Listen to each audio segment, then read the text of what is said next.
Estimado público, tengan ustedes todos muy buenas noches. El INICTEL UNI les da la más cordial bienvenida a esta octava videoconferencia programada en el mes de mayo.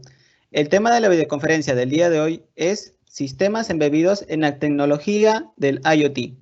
Esta videoconferencia estará a cargo del ingeniero Rubén Acosta Jacinto, quien es ingeniero investigador en telecomunicaciones, ingeniero electrónico de la Universidad Tecnológica del Perú y magíster de la Universidad Estatal del Sur Oeste de Rusia, con mención en técnica y tecnología en el diseño de dispositivos electrónicos. Actualmente realiza docencia en la Universidad Peruana de Ciencias Aplicadas, UPC, y trabaja en la coordinación número 3, línea de investigación Internet de las Cosas, con especialidad en red de sensores de la Dirección de Investigación y Desarrollo Tecnológico de la Universidad Nacional de Ingeniería. Realiza proyectos de investigación, innovación y desarrollo basado en microelectrónica y sistemas embebidos para sensores aplicados en la biodiversidad. Estimados públicos, quiero comentarles que 10 minutos antes de finalizar la videoconferencia se realizará la ronda de preguntas, las cuales pueden dejarlas a través de los comentarios para que el ingeniero Rubén Acosta las pueda resolver. Luego de haber realizado esta breve presentación, le vamos a dar pase al ingeniero para que inicie con la exposición. Ingeniero, adelante, por favor. Ya, gracias, buenas noches. Vamos a empezar a compartir la PPT.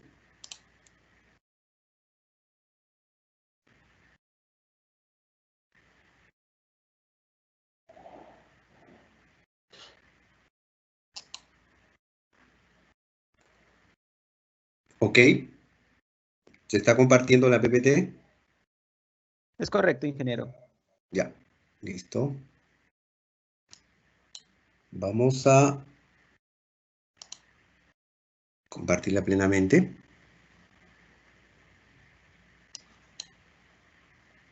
A ver, un segundo.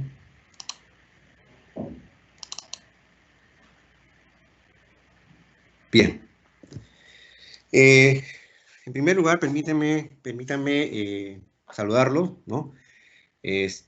Como ya lo mencionaron, soy un ingeniero que viene trabajando en diferentes proyectos, ¿no?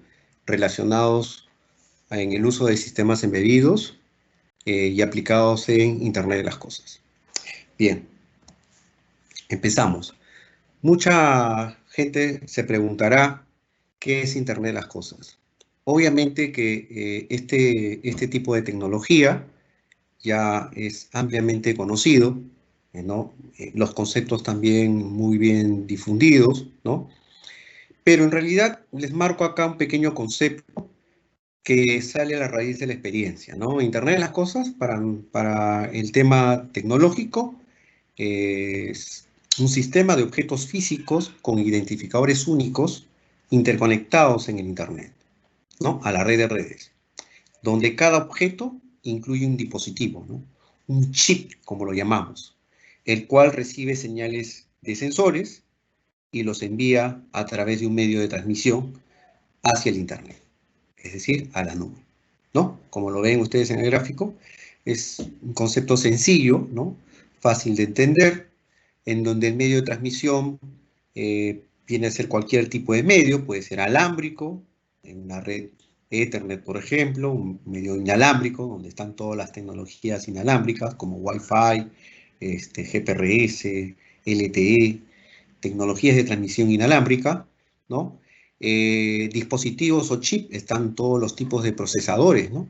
¿No? Están todos los microcontroladores, por ejemplo, los System on Chip, ¿no? Los, digamos, sistemas en un chip, que es lo que más adelante voy a explicar, y después todo lo que son cosas, ¿no? Objetos físicos, ¿no?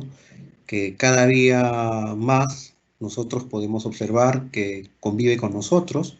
Es más, inclusive hay muchísima información sobre ello, muchas industrias, eh, instituciones lo utilizan, ¿no? Para poder complementar y los tratan como herramientas para poder, digamos, dar soluciones mediáticas, ¿ok?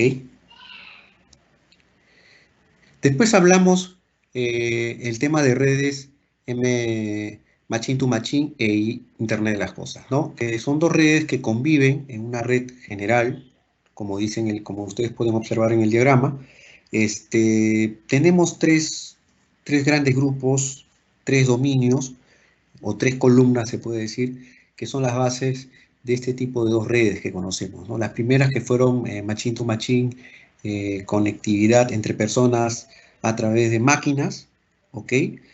Basadas sus comunicaciones en redes, ¿no?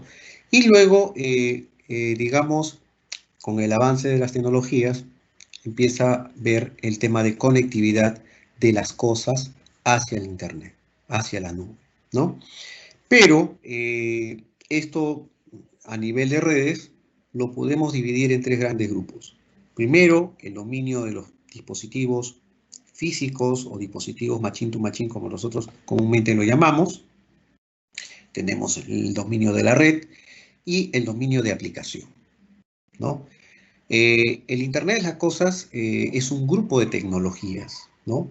En donde interviene, por ejemplo, todo lo que es tecnología de los sensores, ¿no? Que cada vez más se están volviendo inteligentes, que cada vez más se están digitalizando, ¿ok? Que ya las señales análogas que son recibidas del medio ambiente son digitalizadas y embebidas en un pequeño dispositivo, y todo esto es agrupado como un sensor que envía dato digital a un procesador, que es la tendencia ahora, ¿no? En cuanto a los procesadores, pues tenemos una gran variedad dependiendo del núcleo, ¿no? Del número de núcleos, ¿no? Dependiendo de la cantidad de memoria RAM, ¿no? La cantidad de memoria flash o memoria de programa, ¿no? Y dependiendo también de registros de entrada y salidas comúnmente conocidos como GPIO, ¿ok? Pero también vemos las nuevas tecnologías que se están dando a conocer con el tiempo, que son las tecnologías inalámbricas que van formando redes nuevas, ¿no? Y que se van conectando directamente también al Internet, ¿ok? Como ustedes pueden observar en el gráfico, antiguamente, bueno, hace unos 6 o 7 años atrás, existen todavía redes, ¿no? Que no necesariamente pasan por el Internet, pero siguen siendo redes, ¿ok? ¿No? ¿Ok? Digamos, por ejemplo, con la red de nodos con que utilizan tecnología Zigbee, IEEE 802.15.4, que es una tecnología para formar redes, ¿no? De sensores, ¿no? Red de nodos de sensores, en donde si necesitan comunicarse al Internet hacia una plataforma o hacia una aplicación, pues tendría que haber ahí una interfaz, ¿no? Un intermedio, un gateway, ¿no? Que, digamos, hace el traspaso de toda la data de esta pequeña red hacia el Internet. Entonces, en ese momento se estaría hablando de Internet de las Cosas. Si no, sería simplemente una red, ¿no? Una red aislada, pero que tal vez cumpla las necesidades para qué fue diseñada esa red. Una red de sensores también, ¿no? Pero obviamente no se considera esa red como una red de Internet de las Cosas porque obviamente no está conectada a Internet. Entonces hay que hacer esa diferencia, ¿ok? Después surgen dispositivos con tecnología GSM, GPRS y actualmente utilizando las redes 4G, que es LTE, la tecnología LTE, el cual, digamos, de alguna manera ayuda a que los dispositivos IoT se conecten directamente a la nube, ¿ok? Pero antiguamente estas redes GSM, GPRS, pues eran la red celular, ¿no? Basada en estaciones móviles, centrales BSC, ¿no? Los controles de estación base, y se conectaban a través también de otras interfaces, ¿no? Por ejemplo, como las GGSN, las CSGSN, ¿no? Como ustedes lo pueden observar, y luego de ahí se conectaban a la nube, a la red de redes, ¿ok? Por otro lado, también habían sistemas que se comunicaban a través de mensaje de texto, ¿no es cierto? Y también se hacían telemetría por llamadas por teléfono, ¿no? Que antiguamente se hacían como los famosos tonos, ¿no? De acuerdo a las matrices del teclado del teléfono, se generaban unos tonos especiales y esos tonos también podían llevar información, ¿no? Que antiguamente antes se usaba eso. ¿no? Y ese tipo de tonos ya modulados, pues llevaban una información hacia, digamos, un punto receptor remoto. Por otro lado, tenemos el dominio de red, como les digo, ¿no? Todo lo que tenga que ver con tecnologías de red, ¿no? Digamos, por ejemplo, de nuevos protocolos de comunicación, por ejemplo, aparte de las redes de Internet, que nosotros comúnmente conocemos en protocolos HTTP, FTP, ¿no? Existen nuevos protocolos para Internet de las cosas como es MQTT, que utiliza servidores denominados broker, ¿no? Que este tipo de redes también, digamos, están diseñados, ¿no? Para payloads pequeños, ¿no? Entonces puedes llevar con más facilidad y más rapidez hacia las plataformas de aplicación en la nube, ¿no? Luego tenemos en la parte del dominio de aplicación, tenemos todo lo que son los servidores, ¿no? Un conjunto de servidores web, servidores de datos, servidores de archivos, ¿no? También tenemos ahí, digamos, dos partes, ¿no? El tema del front-end, que es netamente lo que normalmente uno mira de una página web, ¿no? Los recursos que uno ve dentro de una página web. Y luego tenemos el backend, que es toda la programación que está ligada al frontend, ¿no? Donde está, entre comillas, la parte inteligente del sistema, ¿no? Que está basado pues, en lenguaje de programación también tipo Java, ¿no? Tipo PHP, etcétera, ¿no? Y ese dominio también es importante porque es justamente el dominio que es más comercial, ¿no? El dominio que, digamos, en donde se analiza los datos que le llegan de los sensores, ¿no? Justamente el dominio de dispositivos, ¿ok? Entonces, Internet de las cosas engloba muchas tecnologías, ¿no? Vamos a verlo de esa manera, engloba muchas tecnologías Internet de las cosas, ¿no? Pero, justamente, en esta conferencia, lo que voy a tratar de explicar es algo muy puntual para que ustedes sepan de que sí hay alguna manera que entendiendo algunos conceptos básicos de este tipo de tecnologías uno puede generar, a implementar o puede llegar a implementar una pequeña aplicación de Internet de las cosas, ¿no? Ustedes, por ejemplo, pueden observar ahí en la PPT, en la diapositiva, una parte del dominio de dispositivos donde ven unas tarjetas de desarrollo de color negro, que están unos sensores ahí de temperatura y humedad. Estos sensores, estos tipos de plataformas tienen módulos inalámbricos y lo hace muy viable para muchísimas aplicaciones y tiene como medio de transmisión inalámbrico la tecnología Wi-Fi, ¿no? ¿Ok? Cuyo estándar es el IEEE 802.11 BGN, ¿no? Entonces, eso hace que cada vez más, tanto en la parte de la academia como en la parte comercial, nos acerquemos más al uso de esta herramienta. ¿Ok? Entonces, esto es una mirada general de cómo está, digamos, visto el Internet de las cosas, ¿no? Las redes dentro de Internet de las cosas. Por otro lado tenemos las tecnologías inalámbricas, ¿ok? Las tecnologías inalámbricas pues tiene varias áreas, ¿no?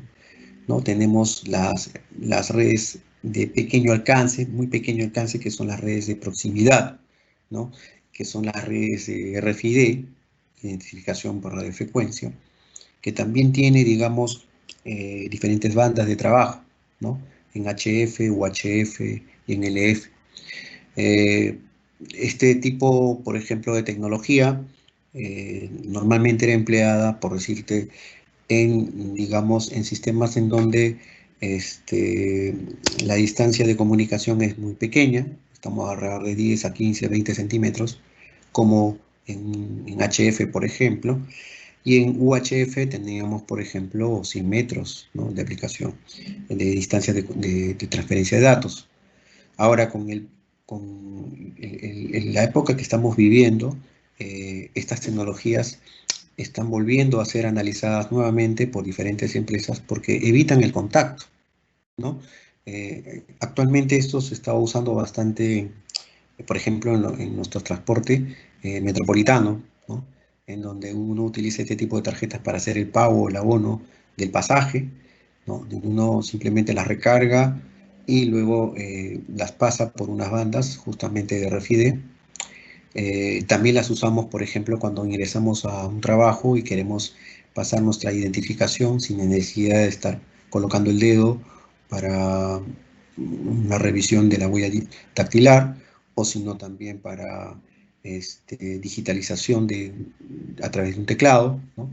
Etcétera. Entonces, esta tecnología tranquilamente puede ser bien usada en esta época, ¿no? Donde necesitamos que no haya demasiado contacto con las cosas dentro de un lugar. Luego ahí tenemos el rango de corto alcance, ¿no? Las redes, las WPAN, ¿no? Wireless Personal Area Network, ¿no? En este tipo de alcance para este tipo de alcance tenemos tecnologías como Bluetooth, Zigbee, ¿no? Que son las más conocidas, el Ciclopan, el Z-Wave, ¿no? Etcétera, y otras tecnologías más. Bueno, en este caso, por ejemplo, eh, tengo experiencia trabajando con las redes Zigbee, donde hay un coordinador, routers y terminales, ¿no? Cuya tendencia, pues, era siempre emigrar hacia usando otras tecnologías si uno quería tener, digamos, más enfoque universal, ¿no?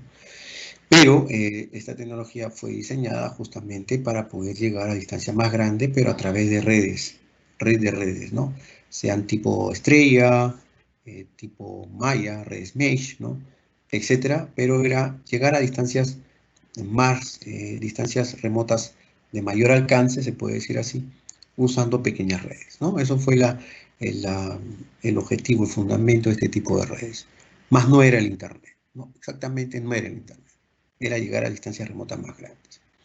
Bueno, también conocemos que Bluetooth fue una de las tecnologías antes que Wi-Fi de alguna manera se pudiera incluir dentro de módulos embebidos, de sistemas embebidos. Eran modulitos que podían ayudar a una conectividad, por ejemplo, con los smartphones, ¿no? Etcétera. Y sí, bueno, hay muchísimas aplicaciones que se pueden hacer con esta tecnología.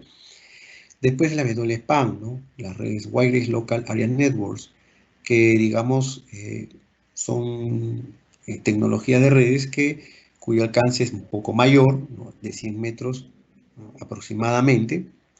Ahí tenemos las redes Wi-Fi, las más conocidas. Y después tenemos otro tipo de redes, ¿no?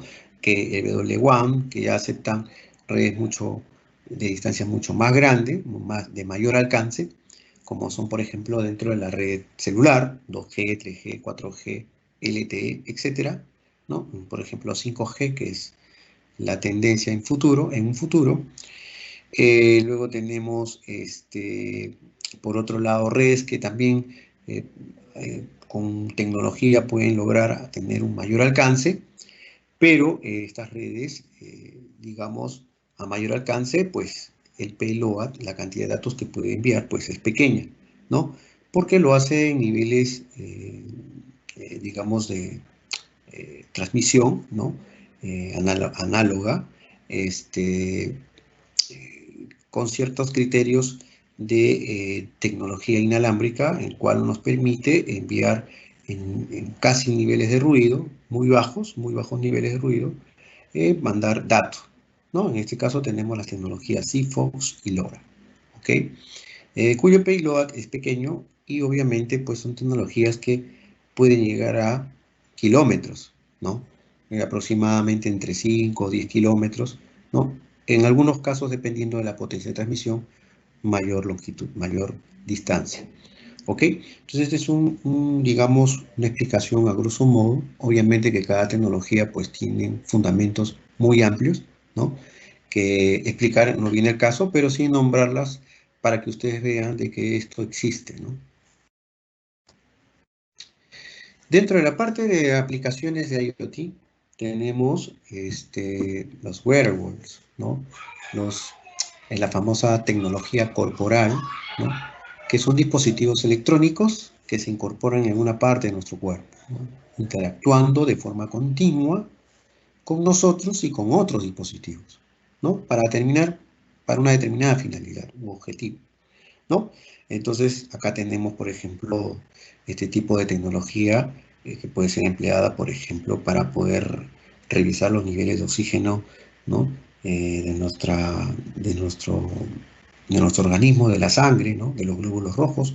Esto, por ejemplo, eh, sirve muchísimo si es que pueden haber aplicaciones, por ejemplo, para el caso de síntomas de COVID, ¿no? Sabemos que nosotros, que los primeros síntomas que un posible paciente puede tener es que la concentración de oxígeno baja, ¿no? Su ritmo cardíaco se acelera, su ritmo de aceleración se acelera, ¿no? Entonces ese tipo de cosas se puede monitorear con determinados sensores y luego enviar con dispositivos de transmisión apropiados hacia la nube, hacia el Internet, donde exista una aplicación que pueda, digamos, analizar los datos y presentar luego gráficas de comportamientos, ¿no? De cómo va este tema del sensoramiento, de la concentración de oxígeno o los niveles de signos vitales de la persona. Pero así también podemos tener, por ejemplo, la actividad eléctrica de los músculos, también podemos revisar. No solamente en este tipo de wearable tenemos los relojes, sino también hay pulseras, ¿no? Pueden haber gafas, lentes, etcétera, etcétera. Luego tenemos las aplicaciones IoT en agricultura, ¿no? La calidad de los suelos es determinante para producir buenas cosechas. Y el Internet de las Cosas ofrece a los agricultores la posibilidad de acceder al conocimiento detallado de sus condiciones. ¿Ok? Entonces ahí, como ustedes ven en la imagen, pues a través de sensores, ¿no? Se puede medir la temperatura del suelo, la humedad del suelo, la conductividad del suelo, ¿no? Algún aviso de un pesticida de mayor o menor concentración, etc. ¿Ok? Y si hablamos de suelo, pues hablamos de diferentes tipos de suelo, porque hay calidades de suelo también, dependiendo de qué se va a cultivar. Y obviamente, no solamente de suelo, también podemos tener el tema del ambiente, ¿no? En la radiación solar, ¿no? Para poder revisar, por ejemplo, el crecimiento de una planta como el proceso de la fotosíntesis, por ejemplo, ¿no? Eso también es un campo de aplicación del IoT. Por ejemplo, acá nosotros en INICTEL, a través del grupo de sistemas embebidos, grupo 3, de la coordinación 3, se trabajó un sistema conjuntamente con una empresa, la BOTEC, y el Instituto Tecnológico de la Producción ITP de Moquegua, ¿no? Se trabajó sobre la calidad de la tierra para lo que es el cultivo de la palta Hass, donde también se hizo una aplicación que viera, por ejemplo, que analizara, basado en una base de datos, las hojas de la palta, porque a través de ellas se puede, digamos, tener un diagnóstico de salud de la planta, ¿no? Entonces, es muy buena aplicación, como ustedes ven en la gráfica, donde se sensora con unos sensores especiales, ¿no? La humedad de la tierra, ¿no? Se sensó, por ejemplo, la temperatura y el pH del agua que sirve para regar la tierra, etcétera, ¿no? Entonces, se hizo, pues, como les digo, una aplicación móvil y el sistema electrónico portátil, ¿no? Entonces, también eso lo menciono, pues, se ganó un concurso en Innovate Perú, ¿no? Y donde se aplicó netamente IoT, ¿no? Donde se usaron, ahí ustedes ven, un procesador System on Chip, un SoC de Core SP8266, ¿no? Y con una tarjeta electrónica. Dentro de una tarjeta electrónica donde se incluyen diferentes tipos de dispositivos electrónicos y componentes eléctricos y electrónicos, ¿no? Entonces, Es una aplicación que se hizo justamente para la identificación de enfermedades y también el procesamiento de las mediciones, ¿no? Como les digo, para ver la calidad de la tierra de la palta. Entonces, todo esto en realidad son números, valores, datos que se envían a través de tecnología inalámbrica a la nube. Digamos así, tecnología inalámbrica, que puede ser, como les digo, una tecnología basada en un servicio de telecomunicaciones, ¿no? O también basada en tecnologías como LoRa, como Sigfox, etcétera, ¿no? Que puedan llevar de una manera, trasladar ese dato, transferir ese dato remotamente a grandes distancias. Por eso todo ese conjunto vamos a conocerlo nosotros como tecnología inalámbrica, ¿no? Porque van a estar en lugares, pues no puedo tender cable, es obvio, no se puede. Entonces, en este caso, se usó tecnología inalámbrica, ¿ok? Bien, entonces, es un claro ejemplo, ¿no? Que se está ya realizando aplicaciones en IoT. Otro tipo de aplicación tenemos la piscicultura, ¿no? En Iquitos, en Pucallpa y en Puerto Maldonado instalamos unos flotadores con nuevos sensores, en donde aquella vez, bueno, se utilizó la tecnología GPRS, ¿no? Fue un sistema de monitoreo de calidad de agua para mejorar la productividad en piscicultura en la región amazónica peruana, o sea, en la región, ¿no? No solamente es Iquitos, Pucallpa y Puerto Maldonado, ¿no? Y obviamente nosotros con una aplicación, una interfaz gráfica, se hizo un mapa con geolocalización de dónde estaban los sensores, ¿no? Y cada sensor emitía los datos de calidad de agua, ¿no? Los datos de, por ejemplo, parámetros físicos, como la conductividad del agua, oxígeno disuelto del agua, temperatura del agua y el potencial de hidrógeno del agua, que es el pH, ¿no? Entonces, de esa manera podríamos ver de qué calidad de agua estamos hablando para la crianza de peces, ¿no? De peces amazónicos en general, que como la tilapia, el paiche, etc. También vemos aplicaciones de IoT en el sector hotelero, ¿no? En donde, como les mencionaba, se utilizan estas tarjetas OTAX RFID del tipo pasivo, ¿no? Porque en realidad la energía que lo alimenta, pues lo recibe del emisor, en este caso del lector, ¿no? Algunas veces es el lector grabador, ¿no? El lector emite una onda, ¿no?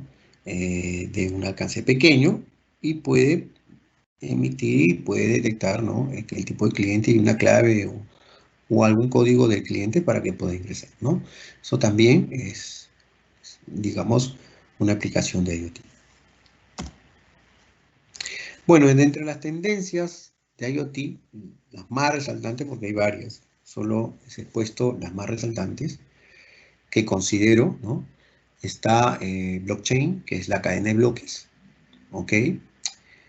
Que esta tecnología, pues, es un sistema de registro descentralizado que ofrece un alto nivel de transparencia y seguridad, ¿ok? Es una tecnología que nació a raíz del Bitcoin, ¿ok? Pero que ofrece seguridad, ¿no? ¿no? Ofrece seguridad a la transferencia de datos, ¿ok? Pero que también puede ser empleada para IoT, ¿no? Entonces, ahí les he puesto un esquema, que normalmente siempre hay un servidor de registro para la red blockchain, en donde se genera pues una clave pública y una clave privada, ¿no? La clave pública es considerada como el número de cuenta y la clave privada sirve como contraseña, ¿ok? Bien, entonces, esto que tiene que ver actualmente con aplicaciones IoT.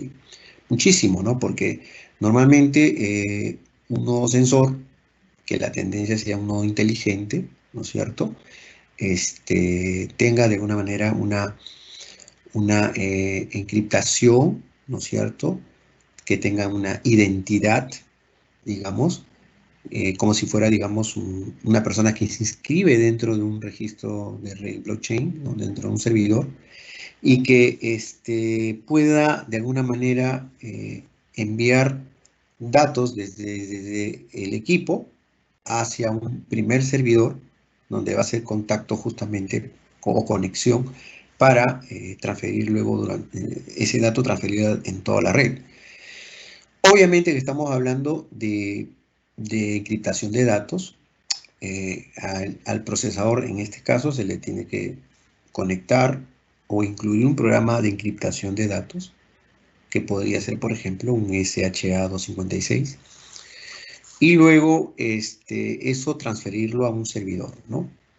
Pero obviamente que, como está en el esquema, ese servidor pues tiene una interfaz, obviamente una interfaz que reúne un grupo de librerías, ¿no es cierto?, que pueda ayudar la conectividad, porque estamos hablando de un sistema distinto al sistema descentralizado que es el sistema blockchain.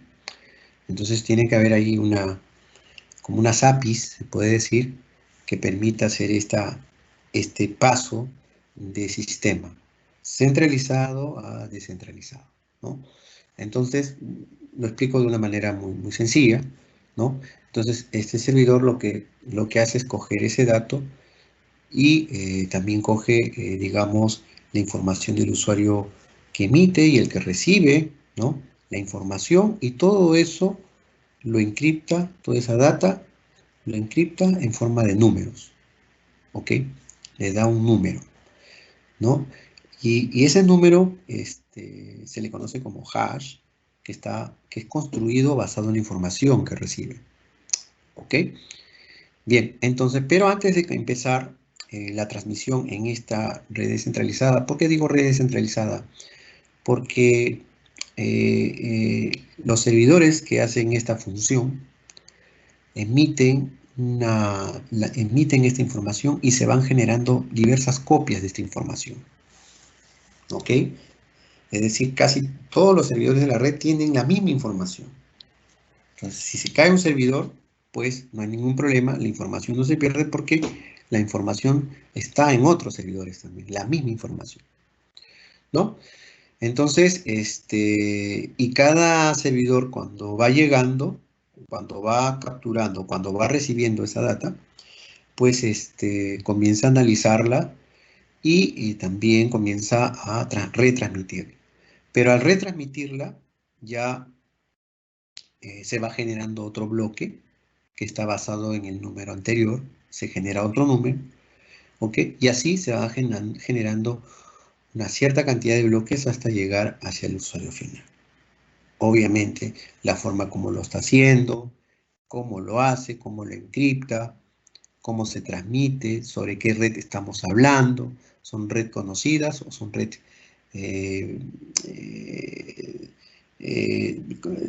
son redes conocidas, ¿no?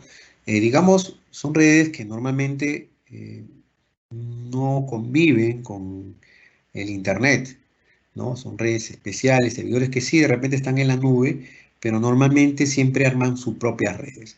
Y que para que pueda tener, digamos, en una salida hacia el otro lado, pues hacia el usuario final, ¿no?, tendría que también hacerse una pequeña API que pueda servir de esa, digamos, como un puente, como un bridge, digamos, ¿no?, o como un convertidor, y pueda entrar a una red normal, una red de Internet, donde está la otra parte del usuario receptor, ¿no? Vémoslo así, de esa manera más sencilla, ¿ok?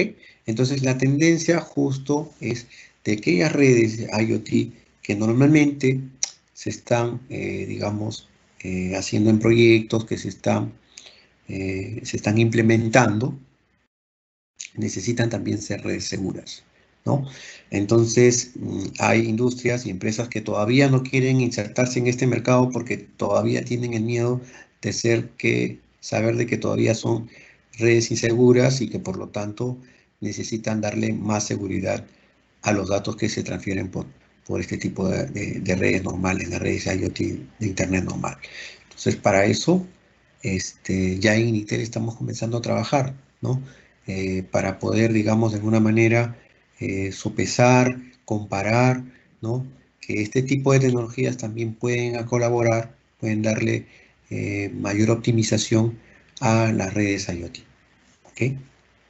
Bien. Otra tendencia también de los IoT es la inteligencia artificial, ¿no? La inteligencia artificial como tecnología, ¿no? Y ya es una tecnología que tiene sus años atrás, pero esta tecnología va creciendo. Y así como va creciendo, también va apoyando y fortaleciendo las redes IoT, ¿ok? En las redes IoT, la tecnología IoT, la va fortaleciendo. Tanto es así que ya ahora se están trabajando sobre sensores virtuales que emplean visión artificial, llamada MRI, que en inglés es Magnetic Resonance Imaging, ¿no? Que es una técnica de visualización de imágenes no invasiva que a través de un sensor de resonancia magnética puede detectar pequeñas corrientes eléctricas y la luz producida por proteínas luminiscentes, ¿no? Como por ejemplo puede detectar los impulsos eléctricos y señales ópticas que surgen de las comunicaciones internas del cerebro, ¿no? Entonces, es interesante porque este tipo de procesamiento pues sí requiere bastante inteligencia, ¿no? Bastante aprendizaje para que luego tome diferentes soluciones, ¿no? O respuestas a lo que encuentra, ¿no? Entonces ahí, para los que gustan, les doy ahí digamos, un índice donde fue sacado esta información, ¿no? Para que puedan, los que gustan, revisar esto. Pero es muy interesante, se tratan de los nuevos sensores virtuales que se están trabajando a nivel mundial, ¿no? Y que también forman parte del IoT, porque igual esta data se va a transferir también a la nube, ¿no? Etcétera. Ahora, en los componentes de un nuevo sensor, para explicar primero qué es un nuevo sensor. Un nuevo sensor se puede decir como un pequeño dispositivo, una caja negra, podemos decirlo así, y dentro de él donde hay una tarjeta electrónica que tiene varias partes, varios bloques, ¿no? Entonces ahora vamos a verle ¿por qué se le dice nodo sensor? Porque es el nodo que está más cerca al sensor, ¿no? Y que también tiene otras partes que lo vinculan con la nube.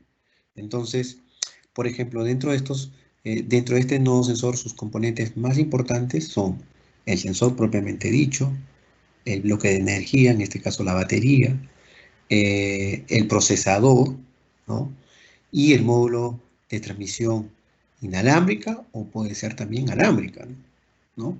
En el caso, por ejemplo, de alámbrica puede ser, digamos, un dispositivo que tenga una conexión por redes LAN, ¿no? Ethernet, por Ethernet, ¿no? Entonces, o también comunicación inalámbrica o wireless, ¿no? Por Wi-Fi, por ejemplo, ¿no? Es una tecnología inalámbrica. Luego tenemos tecnologías como Ciclopan, Zigbee, siempre y cuando tengamos el famoso gateway, ¿no? Gateway Zigbee y Wi-Fi, el LoRa, por ejemplo, también, ¿no? Que actúan como módulo de transmisión inalámbrica, ¿ok? En cuanto al procesador, el procesador tenemos diferentes tipos de procesadores, ¿no? De 8 bits, ¿no es cierto? 16 bits, 32 bits, de un núcleo, dos núcleos, hasta de 4 núcleos también tenemos, ¿ok? ¿No? Etcétera. Y en él se pueden, digamos, grabar ciertos programas basados en algoritmos de inferencia, algo que le pueda dar, digamos, vida al procesamiento, ¿no? Ahora, ¿qué va a procesar? Los datos que adquiere del sensor. Y el sensor también tenemos sensores análogos, sensores digitales, etc. Y en cuanto al bloque de energía, en este caso la batería normalmente, cuando se trata de un nodo que no tiene, digamos, conexión eléctrica directa, una batería o compartiendo o absorbiendo la energía de una celda solar, etcétera, que puede ser, digamos, un medio para adquirir la energía solar, ¿no? Es un panel de energía solar basada en silicio, o también puede ser energía, pues, vibratoria, etcétera. Cualquier medio físico que podría generar energía, ¿no? Como tecnología está la tecnología Energy Harvesting, y que dependiendo del consumo del procesador, pues podría ayudar también a abastecer energía a este tipo de procesador. ¿Ok? Estos son los bloques más importantes, ¿no? Que forman parte de un nodo sensor en general. Bueno, de sensores tenemos una serie de dispositivos digitales o análogos. Por ejemplo, un análogo puede ser digamos ahí un sensor de luz, un LDR, con cierta polarización electrónica se podría conseguir en una señal análoga y luego esa señal análoga digitalizarla. Después sensores de movimiento PIR, sensor de distancia, ultrasonido, de proximidad, de presión barométrica, de vibración y aceleración, y etc. Y acá también se podría unir el sensor virtual, que está basada en una camarita o en el aspecto científico que lo acabo de mencionar antes, que también podría formar parte de lo que es sensoramiento. El transceptor, es obvio de lo que acabo de mencionar, es el bloque de módulo de transmisión y recepción inalámbrica o de radiofrecuencia, ¿no? Para la transferencia de datos. En él, pues, hay características importantes, ¿no? Por ejemplo, el ancho de banda, su alcance, el tamaño de payload, cómo se empaquetan los datos, el tipo de modulación, la relación señal-ruido, ¿no? El indicador de nivel de recepción, el RSSI, seguridad, topología, etcétera, ¿no? Por eso les decía que esa tecnología es muy amplia, es prácticamente todo un semestre, se podría decir, explicarlo, pero hay que tener en cuenta algunos detalles de estas características si nosotros queremos, digamos, trabajar usando esta herramienta IoT, estas herramientas para usar esta tecnología IoT, ¿no? Eso ya lo expliqué. El procesador, como les dije, el que normalmente o actualmente se está utilizando es el procesador SP8266, que está basado en un procesador X-Tensa de 32 bits, el X6, ¿no? Que es de tecnología SoC, System on Chip, porque este procesador pues incluye no solamente las operaciones de un procesador normal, de un CPU normal, sino que también ya incluye otras funcionalidades, ¿no? Y aparte también como hardware, ¿no? Tiene diferentes tipos de dispositivos que ayudan a que este trabaje como un solo sistema, ¿no? De ahí viene su nombre, System on Chip, ¿ok? Acá tenemos, por ejemplo, un diagrama de bloques, donde este tipo de procesador en general usa pues Wi-Fi, la MAC de Wi-Fi, Wi-Fi en banda base, ¿no? Bluetooth, ¿no? Tiene una buena cantidad de memoria RAM, ¿no? Tiene una buena cantidad también de memoria flash, donde guarda el programa. Imagínense que tiene que también tener una gran cantidad de memoria RAM para poder ejecutar procesos, ¿no es cierto? Con el CPU, porque debido a que maneja la pila TCP/IP. Entonces, como maneja la pila TCP/IP, es, digamos, necesario que tenga este procesador una buena cantidad de RAM y una buena cantidad de memoria de programa. ¿Ok? Ok, bien. Y tiene otros módulos mucho más también, como por ejemplo, tenemos el hardware de criptografía, ¿no? Ahí está, por ejemplo, el SHA, lo que yo les decía, el SHA-256, ¿no?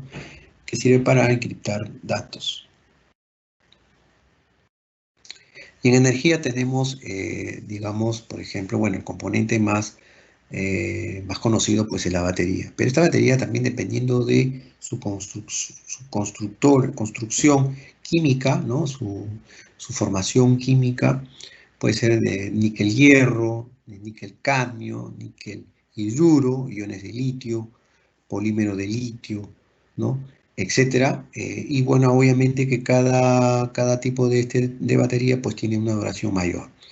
Pero así como tiene una duración mayor también, bueno, en un sistema de nodo sensor que va, digamos, a sensar parámetros de ambiente y que esté en un punto en donde no haya red eléctrica, lo normal es que siempre haya una celda solar y una batería de litio, polilitio o polímero de litio, ¿no? Entonces, pero hay que tener en cuenta también ahí que hay que usar una unidad de proceso manejador de potencia, un PMU, ¿no? Para que trabaje y optimice la cantidad de energía que se recibe por la célula solar y la almacena en batería y a la vez también se utiliza en la carga del circuito, en este caso que está formado pues por un microcontrolador, un sensor o por sensores, etc. ¿Ok? Entonces, en la parte derecha tenemos una imagen donde hay varias fuentes de energía, como les decía, que no solamente existe la solar, sino la térmica, la de vibración, la de viento, ¿no? Y bueno, el consumo de energía se da a través de la carga, pues, ¿no? El microcontrolador, el sensor, el tipo de conectividad al momento de transmitir, ¿no es cierto? Algún dato, el tiempo que transmites el dato, ¿no es cierto? La cantidad de datos, obviamente que está directamente relacionado con la cantidad de datos, el tiempo de transmisión, y todo eso, pues, consume energía, ¿no? ¿Ok? Entonces, obviamente va a requerir más energía y necesitamos, pues, una buena batería y una buena fuente de energía. Pero también hay chips que ayudan a hacer este tipo de trabajo, como les digo, como el BQ 25570, que es un regulador de energía, un circuito, y que permite también poder guardar, por ejemplo, se puede decir condensadores o supercapacitores, ¿no? Especiales para esto. ¿Ok? Bien, después, luego de haber hablado un poco de los componentes del nuevo sensor, tenemos la arquitectura IoT. Según la recomendación de la UIT, UIT-T y 2060, nos da una idea de cuáles son las capas que están basadas en una arquitectura IoT. Tenemos el nivel de percepción, el nivel de red y el nivel de aplicación, ¿no? Entonces, cada una de ellas tiene una función diferente y, digamos, en la capa de nivel de percepción están, pues, todo lo que son las propiedades físicas de los objetos. En el nivel de red, todo lo que es capa de la SAPI, por ejemplo, en cuanto a programa, tenemos todas las tecnologías inalámbricas, ¿no? Etcétera. Y en el nivel de aplicación, pues, lo que les decía, las interfaces gráficas de usuario, ¿no? Obviamente, donde se recoge el dato y luego se analiza el dato, ¿no? ¿Ok? Es en la parte del nivel de aplicación. Y bueno, el sistema embedido, System on Chip, más conocido y con buenas prestaciones para lo que es programación, para lo que es conectividad, etcétera, y que normalmente actualmente se está usando, es la plataforma NodeMCU, ¿no? Como ustedes lo ven ahí, es una plataforma de desarrollo en donde hay un módulo SP8266, como ustedes ven, lo pueden ver ahí, que tiene pues el System on Chip, el SoC, ¿no? Y muy aparte tiene pues otro tipo de dispositivos que ayudan a que esto se trabaje correctamente. Acá también vemos un diagrama de bloques, donde se ve por bloques la parte digital con la parte análoga, ¿no? La parte de transmisión, su modo de transmisión. Y bueno, es un dispositivo dentro de su característica que trabaja con voltajes de 3 a 3,6 voltios, es de 32 bits, su arquitectura de procesador. Puede trabajar a una frecuencia de trabajo de 80 MHz, máximo hasta 160 MHz. Tiene una RAM de instrucción de 64 KB, una RAM de datos de 96 KB, tiene una capacidad de memoria de hasta 16 MB. Obviamente, pero el mínimo es 512 KB. Imagínense la envergadura que tiene este procesador para poder albergar aplicaciones importantes, ¿no? De lo más resaltante, bueno, soporta autenticación web WPA y WPA2, tiene 22 pines, de los cuales 17 pines pueden ser trabajadas para entradas para GPO, ¿no? Que son puertos de entrada y salida, generales, SPI, cuadrado C, etc. UARTs, tiene un solo conversor análogo digital, una corriente promedio de consumo de 80 miliamperios aproximadamente, y una corriente máxima por pin de 12 miliamperios. Bueno, esas son las características de este tipo de sistema embebido, ¿no? El System on Chip. Y bueno, hay cuadros de consumo de corriente y potencia, tiene 4 modos de trabajo en modo dormido, que es importante para sus aplicaciones, porque lo hace competitivo con sistemas que requieren de 8 bits, por ejemplo, que son los famosos microcontroladores comunes, ¿no? De 8 bits. Esto lo hace competitivo con ellos porque también puede trabajar en modos de consumo muy bajos. Obviamente no es el ideal, pero tiene, dependiendo del análisis de consumo de energía, un sistema de este tipo con esta envergadura podría trabajar tranquilamente como un nodo independiente, ¿no? Como un nodo sensor independiente. Y acá les muestro un cuadro de consumo de energía donde están todos sus modos de trabajo y los principales componentes internos o módulos internos de este System on Chip SP8266, ¿no? Donde habla sobre la activación, su módulo Wi-Fi, reloj del sistema, RTC, CPU, etc. Y su corriente, digamos, de consumo, ¿no? Hay que conocer también el tema de canales de frecuencia, Wi-Fi, ¿no? Su espectro, cuántos canales trabaja este modulito, son 14 canales. Ustedes pueden ver que en los canales de los extremos son donde, digamos, tiene menos interferencia, ¿no? Que los canales centrales. Los tipos de módulos más conocidos son el SP12 y el SP07. Tenemos acá una imagen donde cómo es que podemos usar un IDE muy conocido que es el Arduino, una plataforma muy conocida, en donde se le puede integrar o incluir, digamos, las librerías de este módulo para luego programarlos, ¿no? Acá tenemos la distribución de pines GPIO del nodo MCU, ¿no? Como lo pueden ver ahí. También las características que tiene, si es un dispositivo que tiene módulo Wi-Fi, entonces es un dispositivo que puede trabajar en una red, ¿no? Entonces ahí les muestro una imagen de una red que se forma una red privada, una red LAN, por ejemplo, ¿no? Debajo de un router, ¿no es cierto? Que así como tenemos de laptops, PCs, ¿no? Tabletas, etcétera, podemos también tener al nodo MCU. Y el nodo MCU también, por ser un módulo inalámbrico, un módulo que maneja tecnología Wi-Fi, también puede trabajar como modo estación, como si fuera cualquier tableta, como si fuera un celular, como si fuera una laptop, etcétera. Se le llama modo estación, porque el router también de manera automática puede darle un IP, ¿no? A través de un servidor de HCP, cada vez que exista una conectividad, le puede dar un IP a este nodo MCU y puede trabajar tranquilamente y transmitir datos desde el internet, ¿no? También puede trabajar como access point, o sea, también puede generar red, así como un smartphone puede generar su red, ¿no? Este también puede formar una red, puede dar IPs, ¿no? Pero obviamente es limitado hasta máximo 5 dispositivos, ¿ok? Esa es una de las aplicaciones dentro de su formación. Y después vamos a aplicaciones, diversas aplicaciones gratuitas, bueno, hasta cierto nivel, porque son aplicaciones, plataformas de IoT privadas, pero que nos dan de alguna manera una interfaz para poder hacer aplicaciones, como es, por ejemplo, la plataforma IoT Blink, ¿no? Que está diseñada para poder trabajar con dispositivos del tipo SP8266, del cual he explicado, ¿no? Sin los SOC, el SP32 también es un SOC, en los Raspberry Pi, ¿no? Etcétera, etcétera. Su escenario de conexión remota es, como les explico ahí, ¿no? El servidor genera unos llamados tokens, como unos códigos que hacen posible una unión, una conexión particular entre un SP82 como un smartphone, por ejemplo, ¿no? Puede haber ahí un tipo de conectividad directa entre un SP, una tarjeta, una plataforma de desarrollo como es el nodo MCU, con el servidor, ¿no? Blink, y luego automáticamente se conecta con la aplicación Blink en un smartphone. Y bueno, llegaríamos al final en una aplicación de IoT como la que ustedes ven, ¿no? O sea, es decir, hacer una aplicación con un botón y podemos encender o apagar un LED de color azul que viene integrado dentro de la plataforma, ¿no? Es normalmente donde uno debería terminar en una aplicación de este tipo. Bien, hasta acá. Si hay una ronda de preguntas,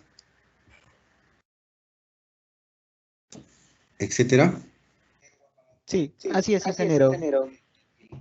Estimado público, a partir de este momento comenzamos con la ronda de preguntas, las cuales pueden dejarlas a través de los comentarios para que el ingeniero Rubén Acosta pueda resolverlas.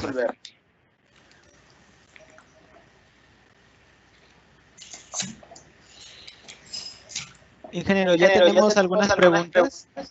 Una de ellas es, por ejemplo, Con el Internet de las cosas, se aumentará considerablemente los equipos en una red. Se generará una saturación de equipos.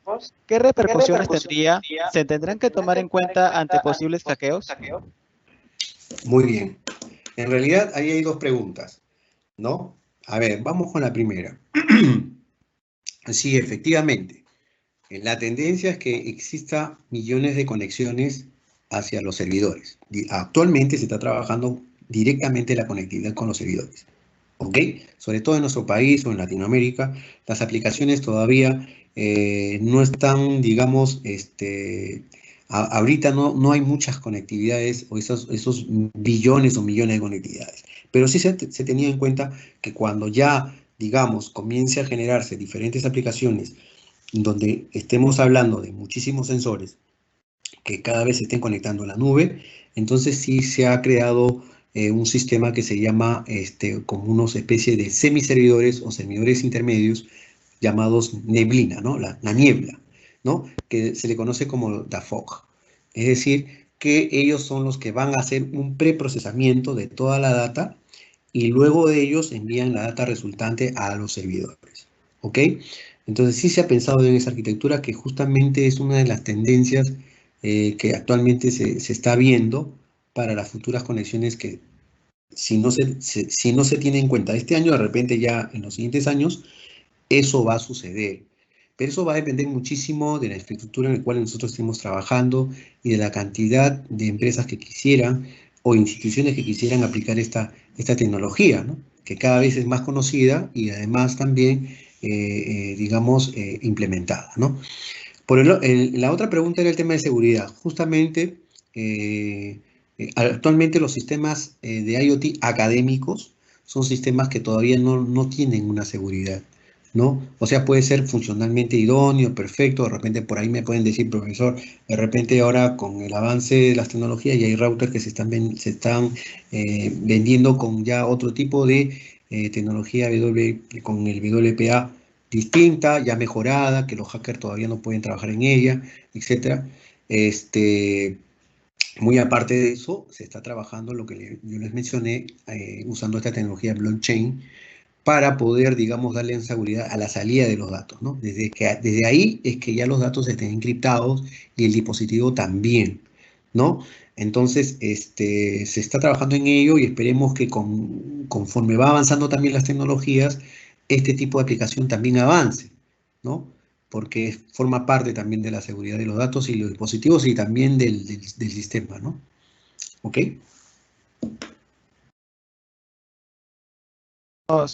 Ingeniero, tenemos otra pregunta. El IoT impulsa la transformación de las máquinas conectadas que se centra en la conectividad abierta con el nivel de seguridad más alto. Pero, ¿tiene alguna herramienta útil en la industria moderna?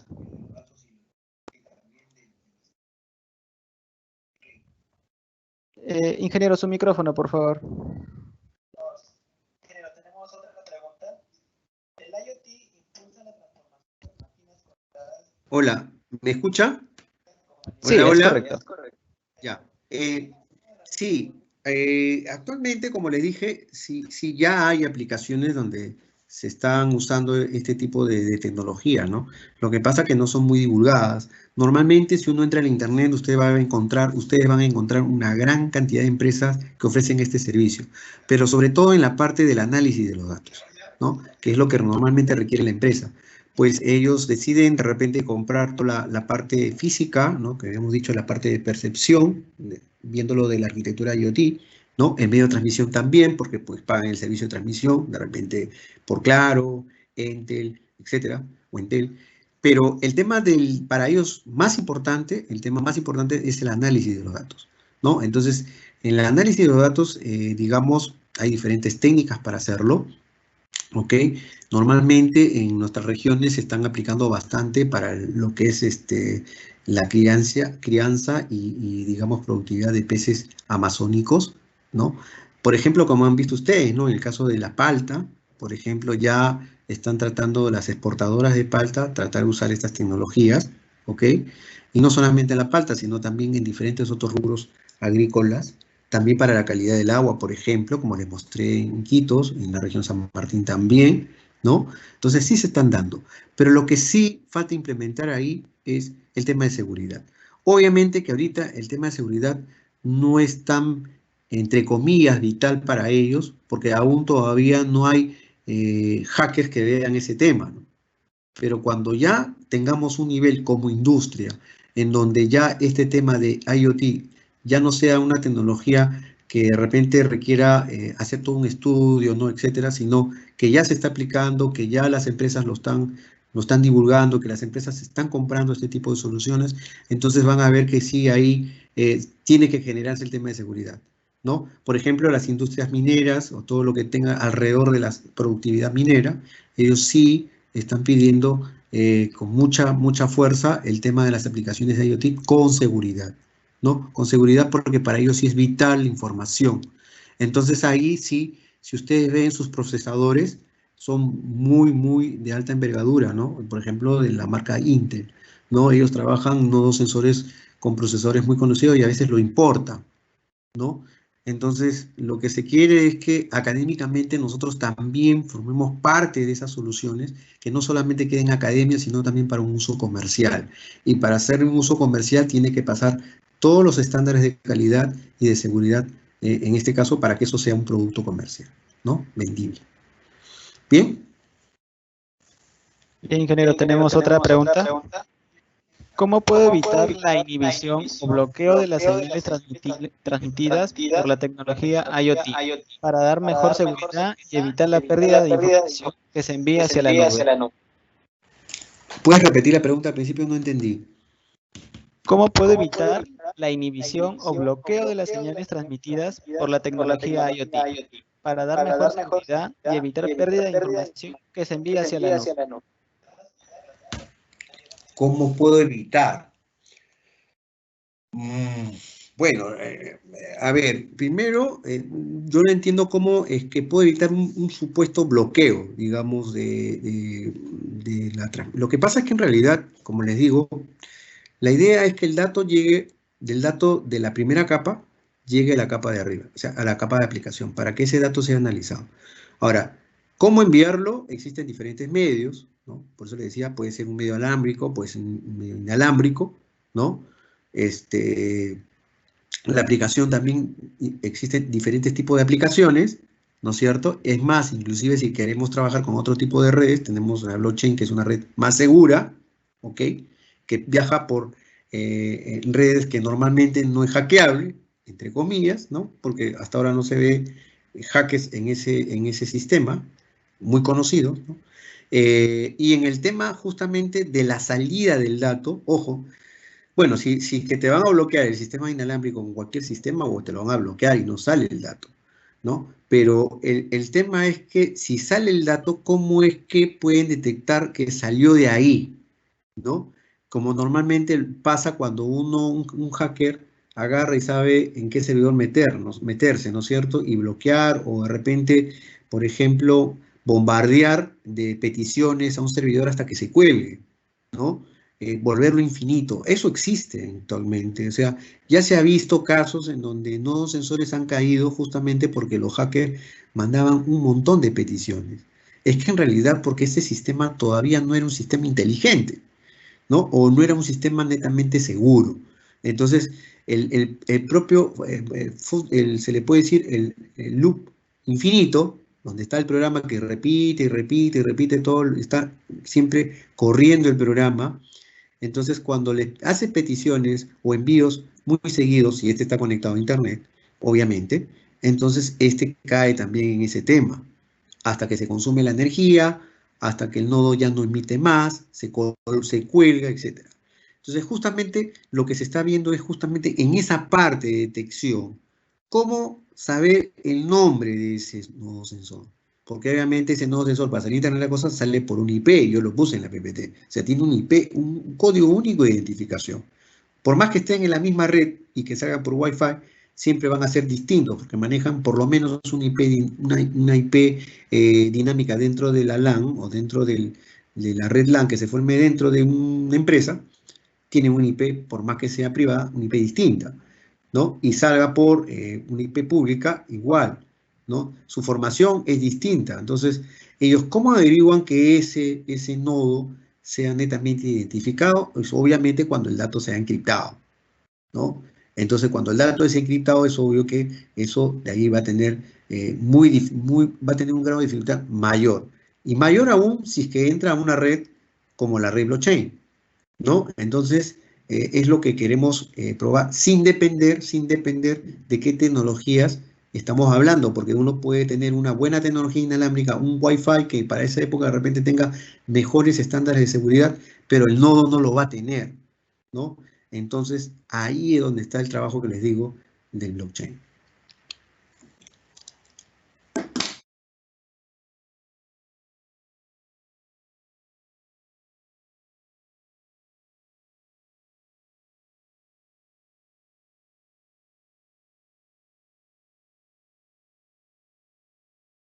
¿Alguna otra pregunta?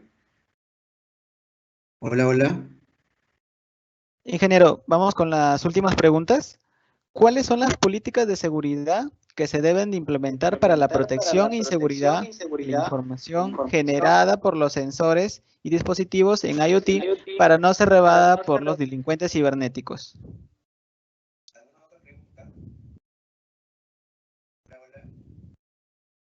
Ingeniero, vamos con las últimas preguntas. Ingeniero, su micrófono, por favor. Hola, hola, ¿me estás escuchando? Porque está que se me apaga el micrófono pasado 10 segundos. Sí, ¿Por qué? Ok, acá ahora me escuchas. correcto. Ya. ¿Me puedes repetir la pregunta? No te escuché. Estaba Sí, es. concentrado en este. Dime, dime. De nuevo, pregúntame. ¿Cuáles son las políticas de seguridad que se deben implementar para la protección y seguridad de la información generada por los sensores y dispositivos en IoT para no ser robada por delincuentes cibernéticos? Ah, ya, perfecto. Justamente dentro de esta conferencia quería ver un poquito sobre el tema de la tecnología blockchain, porque seguramente ya también se está manejando este dato fuera en muchas conferencias, ¿no? Sí, las políticas, bueno, nosotros aún no hay un plan nacional de IoT, ¿no? En Brasil, por ejemplo, ya hay un plan nacional de IoT y hay algunas áreas importantes donde se aplica, ¿no?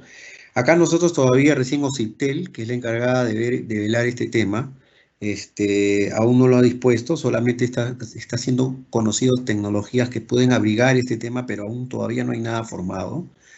Las políticas van a depender de normalmente las políticas que se dan en ciberseguridad, ¿no? Es decir, que desde la salida del datito, y de la identificación del nodo, desde ahí tienen que empezar la seguridad para la transferencia de los datos. Y, si es posible, usar redes muy seguras, ¿no? Como les digo, nosotros en Initel estamos trabajando en prototipos, recién este año, a mitad de año más o menos, estamos trabajando en ello, ¿no? Queremos ver cuáles son las fortalezas y debilidades de este sistema blockchain dentro de IoT, con un sistema IoT normal. Entonces, porque hay que ver, para ver que este sistema sea seguro, hay que construir, digamos, un hacker que haga decaer estos sistemas IoT normales sin seguridad. Y después hacer la prueba para estos sistemas que ya llevan esta tecnología, puedan, digamos, ser probadas con este. Si pasa este nivel de pruebas de seguridad, ¿no? Generando este tipo de fallas, entonces podemos estar hablando de que estamos llegando nosotros a tener, digamos, un sistema de IoT implementado con seguridad, ¿no? Que es lo ideal.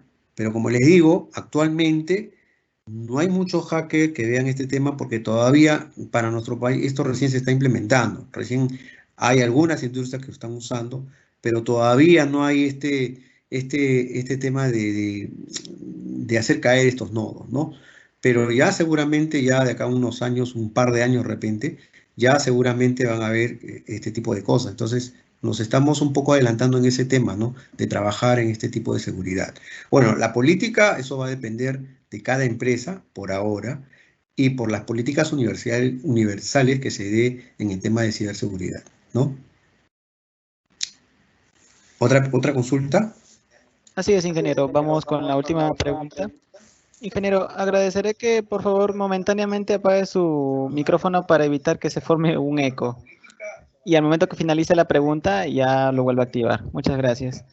Bien, ingeniero, vamos con la última pregunta. ¿Qué módulos SOM para aplicaciones de inteligencia artificial e Internet de las Cosas existen en el mercado y cuál usted recomienda?